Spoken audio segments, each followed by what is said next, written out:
I once had a completely self-taught piano student. He had been studying on his own for about 8 or 9 years, and he was able to pull out his book, open it up, and play pieces. Uh, but the thing is, he struggled a lot. He struggled a lot to retain information and to sight read or process notes quickly and at a deeper level. And so, what's the culprit there? What's the limiting factor or the constraint? It's probably the most common constraint that I see among all self-taught pianists, and also people that quit playing piano as a kid and tried to reintroduce it back into their lives and get started again. Uh, the most common thing is skipping the boring stuff, all the scales, all the chords, and all the inversions. It's this stuff.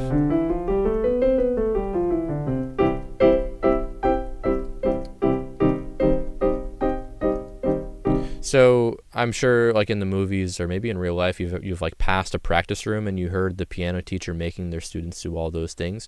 Those are the fundamentals. Those are the scales and the chords and the inversions.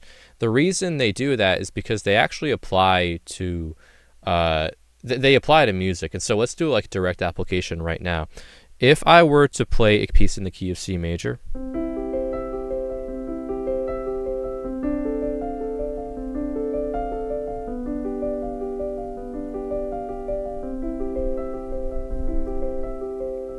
when I first learned that, I simply memorized the notes, strung them all together, and used muscle memory to have it come out of the piano. And that is an example of what we don't want to do. We don't want to just rely on muscle memory in order to learn music, because it's not actually learning if that's the primary method of playing. We're going to intellectualize it a little bit.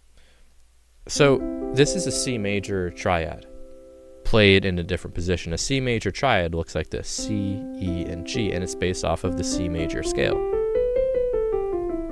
So if I rearrange this chord a little bit and I play it in a different position, this becomes this is the opening measure of Bach's Prelude in C major of the Well-Tempered Clavier.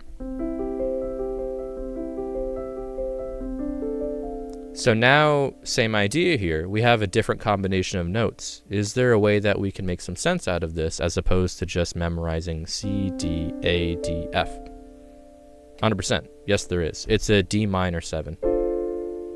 Again, it's in the key of C major, so it uses the notes of the C major scale, but the formation of it is a little bit more complicated. This is a D minor triad, D, F, and A, with an additional interval, the minor 7, which is C.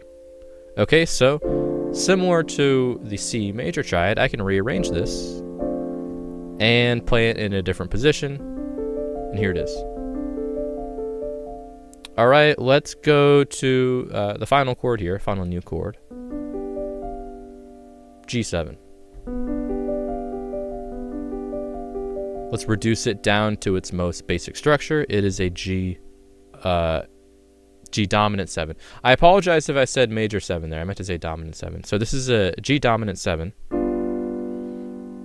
G, B, D, and F. So this is a G major triad with an additional interval. The dominant 7, actually I take that back. It creates the dominant 7 chord, but it's a minor 7. The interval between G and F. We can rearrange this. We can play it in different positions. Let's play it in this position and return back to C major.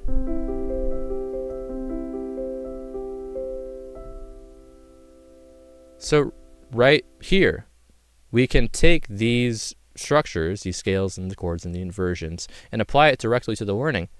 And rather than having it all be muscle memory, rather than just stringing all the notes together and having your hands memorizing it and then forgetting a few months later, we can go, okay, this is a C, moving to a D minor 7, and then G7, which wants to return back to the C major chord. This is also a 2-5-1.